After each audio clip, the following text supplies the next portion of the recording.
Well, I ran out of fucking space and it crashed the video, costing me a couple of minutes footage, which is absurd because I could have just checked that ahead of time. I'm using my B phone,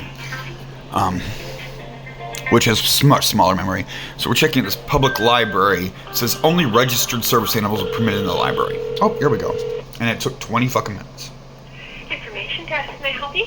Right, yeah, I'm looking at a sign on your front door, and it says that only registered service animals are permitted in the library. And I wanted to know who my service dog needs to be registered with before I can come to this public library. You don't need to register. It just needs to be an actual service animal, and we follow the law on that. Right, but I am literally, like, let me be clear on this. The people that are going to be listening to you say what you're saying are looking at your sign. Your sign says only registered service animals are permitted in the library. Now, of course, the law says there's no such thing as registration, and it's a crime to ask for one, so I'm wondering what this sign is doing on your front door. I will check into that, and maybe it's just not clear on that, but I will make sure. Oh, it's pretty clear. It's Olean Public Library Code of Conduct. I believe it's the 8th one down. Only registered service animals are permitted in the library. It is in frame right now.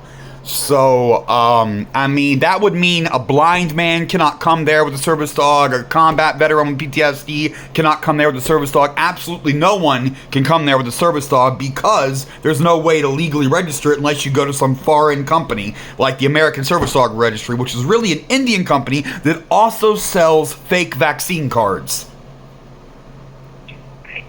We don't turn anybody away with a service dog. You just have a sign on your front door saying they're not welcome, correct? No, but I will look into the sign. No, I'm not looking at it right now. Right. I'm actually looking at it right now. Mm-hmm. Yeah, no, I understand that. The sign I'm looking at doesn't exist. Excuse me? The sign I'm looking at this exact moment does not exist. No, I'm just going to look into why it is phrased that way. Well, I'm assuming because the staff printed it out, laminated it, and glued it to your front door. It's laminated too, like you put some effort into that.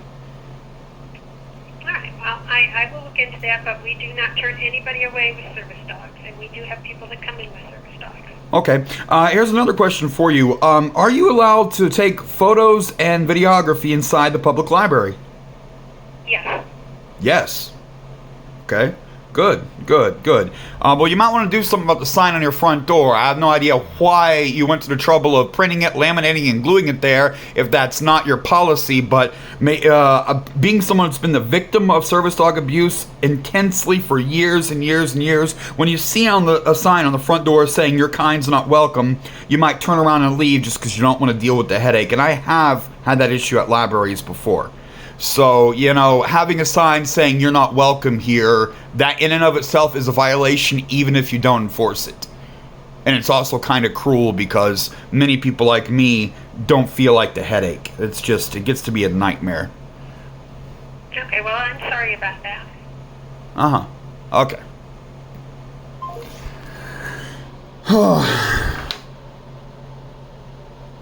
This sign doesn't exist?